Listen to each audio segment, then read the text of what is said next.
Hello guys, आज हम जानेंगे कि आखिर अखंड भारत का कॉन्सेप्ट आया कहाँ से है। भारतीय सनातन संस्कृति में पूजा पाठ के दौरान एक मंत्र बोला जाता है, जम्बूद्वीपे भरतखंडे आर्यावर्त देशांतर्गते। इस मंत्र में जम्बूद्वीपे को पृथ्वी के 7 द्वीपों जम्बू, प्लक्ष, सालमल, कुश, क्रोंच, साक, पुष्कर में से एक बताया है, जो सभी द्वीपों के मध्य स्थित हैं। जम्बूद्वीपे को अखंड भारत की तरह ही पेश किया जाता है। 1941 में भंडारकर रिसर्च इंस्टीट्यूट से पंडित पांडुरंग वामन की एक किताब छपी थी।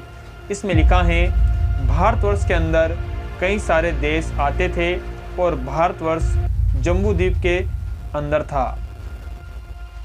इतिहासकार दिनेश चंद्र सरकार ने अपनी किताब में study in the geography of ancient and medieval India में दावा किया है कि भारतवर्ष की सबसे पुरानी सभ्यता की निशानी सिंधु घाटी सभ्यता में मिली है। ये पुरातात्विक साक्ष्य करीब 8000 साल पुराने बताए जा रहे हैं, जबकि वैदिक काल 3500 साल पुराना है। ऐसे में उन्होंने भारतवर्ष की स्थापना को वैदिक काल से पुराना बताया है। हालांकि बाद में अखंड भारत कई गणराज्य में बिखर गया था। 321 ईसा पूर्व बिखरे हुए गणराज्यों को मिलाकर फिर अखंड भारत को संगठित किया गया था। चाणक्य के मार्गदर्शन में सम्राट चंद्रगुप्त मौर्य ने ऐसा किया था। चंद्रगुप्त मौर्य का जन्म 340 ईसा पूर्व पाटलिपुत्र में हुआ था, जो आज बिहार का हिस्सा है। स्वतंत्र राज्यों को एकजुट करने में चंद्रगुप्त ने अहम भूमिका निभाई थी।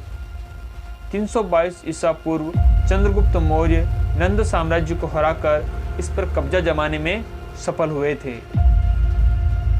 फिर चंद्रगुप्त मौर्य ने सिकंदर के कब्जे वाले क्षेत्रों पर कब्जा करना शुरू कर दिया।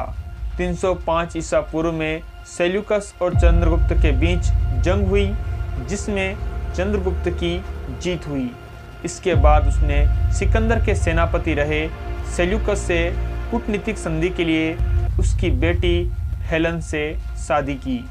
राधा कुमुद मुखर्जी की किताब Chandragupta Maurya and his time में इसका जिक्र है कि चंद्रगुप्त के बाद उनके बेटे बिंदुसार और पोते अशोक मौर्य ने पूरी तौर पर कलिंग और दक्षिणी तट पर तमिल राज्य पर भी कब्जा कर लिया। इस तरह मौर्य साम्राज्य पश्चिम में फारस यानी ईरान से, पूर्व में बंगाल तक, उत्तर में कश्मीर से लेकर दक्षिण में कर्नाटक और तमिल तक फैला था। इसे ही अखंड भारत कहते हैं। तो दोस्तों, वीडियो अच्छी लगी हो तो लाइक शेयर सब्सक्राइब करना ना भूलें।